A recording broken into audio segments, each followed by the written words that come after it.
ഓണപ്പുലരി. നോക്കിയിരുന്ന കാത്തിരുന്ന തിരുവോണം. സാധാരണ എല്ലാ ആഘോഷങ്ങളും കാത്തിരിപ്പിനാണ് സുഖം. കാരണം ആഘോഷ ദിവസമായാൽ അത് കഴിയുമല്ലോ.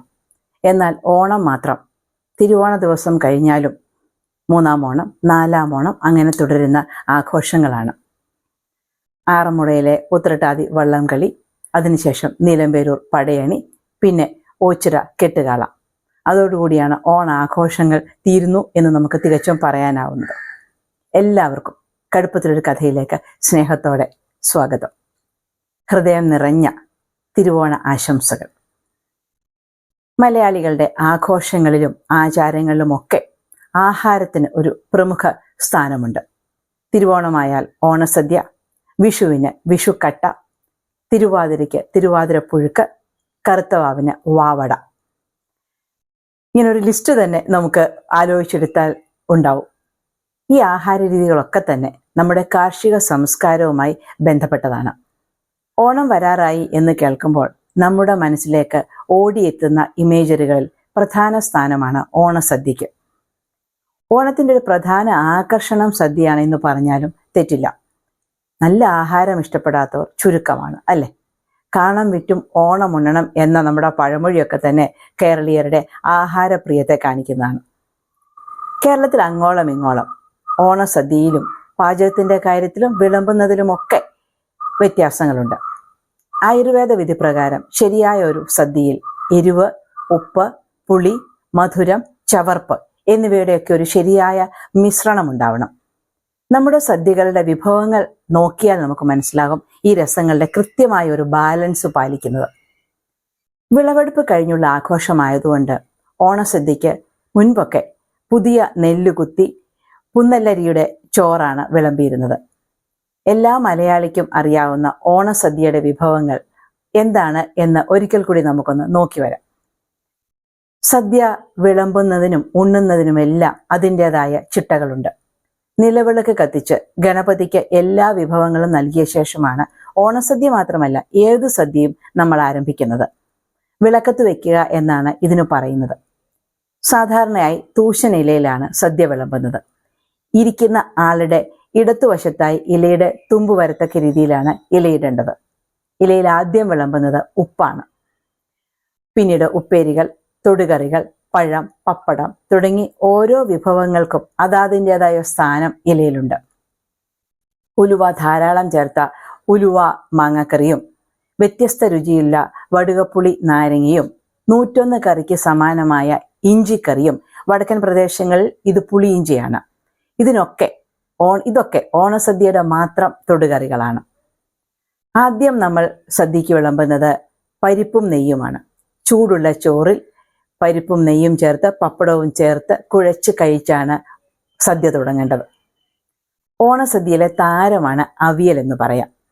എല്ലാവർക്കും പ്രിയങ്കരം.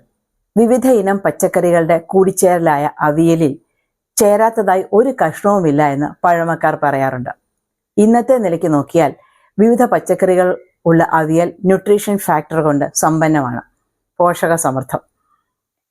ഏതിനം പച്ചക്കറി ഉപയോഗിച്ചും ഉണ്ടാക്കാവുന്ന തോരൻ എല്ലാ ദേശത്തെയും സദ്യയിൽ ഉണ്ടാകുന്നു. ഓണസദ്യയിലെ വളരെ സ്വാദിഷ്ടമായ ഒരു വിഭവമാണ് എരിശ്ശേരി. മത്തങ്ങ, ചേന, നേന്ത്രക്കായ എന്നിവയൊക്കെ വെച്ച് എരിശ്ശേരി ഉണ്ടാക്കാറുണ്ട്. ചില പ്രദേശങ്ങളിൽ എരിശ്ശേരിക്ക് പകരം കൂട്ടുകറിയാണ്. തികച്ചും നിരുപദ്രവിയായ ഓലന്റെ അടിസ്ഥാനം കുമ്പളങ്ങയാണ്. തേങ്ങാപ്പാല് പിഴിഞ്ഞു ചേർത്തുണ്ടാക്കുന്ന സാധുവായ ഓലൻ. ഓണസദ്യയിലെ ഒരു പ്രധാന വിഭവം അല്ലെങ്കിലും പച്ചടിയും കിച്ചടിയും സദ്യയ്ക്ക് ഒഴിച്ചുകൂടാനാവാത്തവയാണ്. കുറെ പേർക്ക് അല്പം കൂടുതൽ ഇഷ്ടമുള്ളത് പച്ചടിയോടാണ്. കാരണം പച്ചടി മധുര രസപ്രധാനമാണ്. കേരളത്തിലേക്ക് അതിഥിയായി വന്ന സാമ്പാറാണ് പരിപ്പിന് ശേഷം നമ്മൾ ചോറിലൊഴിക്കുന്നത്. ഓണസദ്യയിലെ ഒഴിച്ചുകറികളിൽ പ്രധാനിയാണ് സാമ്പാർ. മുൻപൊക്കെ നമ്മുടെ സദ്യകളിൽ സാമ്പാർ ഉണ്ടായിരുന്നില്ല എന്ന് പഴമക്കാർ ഉറപ്പിച്ചു പറയുന്നുണ്ട്. തമിഴ്നാട്ടിൽ നിന്ന് എത്തി ഇപ്പോൾ നമ്മുടെ സ്വന്തമായി മാറിയ സാമ്പാർ തീക്ഷ്ണ സ്വഭാവമുള്ള വിഭവമാണ്. പുളിശ്ശേരിയുമായി നല്ല സാമ്യമുള്ള കാളൻ പുളിയുള്ള മോരുപയോഗിച്ചാണ് ഉണ്ടാക്കുന്നത്. തികച്ചും സാധു പ്രകൃതിയായ ഓലനാണ് പുളിശ്ശേരിയുടെ കോമ്പിനേഷൻ.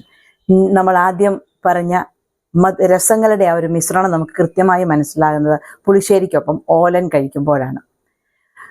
വടക്ക് പ്രദേശങ്ങളിൽ മധുരമുള്ള കുറുക്ക് കാളനാണ് പുളിശ്ശേരിക്ക് പകരം ഉപയോഗിക്കുന്നത്. വളരെ എളുപ്പത്തിൽ തയ്യാറാക്കാനാവുന്ന രസം ഓണസദ്യക്ക് ഒഴിച്ചുകൂടാനാവാത്തതാണ്. ഇനിയാണ് മധുരപ്രിയർക്ക് സന്തോഷമുള്ള ഐറ്റം, എനിക്ക് പ്രത്യേകിച്ചും. വർഷത്തിൽ എന്നും ആസ്വദിക്കാവുന്നത്ര കേറ്ററിംഗ് യൂണിറ്റുകളും നമുക്ക് എല്ലാ ദിവസവും പായസം തരുന്നത് പോലെ പായസക്കടകളുമൊക്കെ ഇപ്പോൾ ധാരാളമുണ്ടെങ്കിലും ഓണസദ്യക്ക് പായസമില്ലെങ്കിൽ പിന്നെ എന്ത് ഓണാഘോഷം?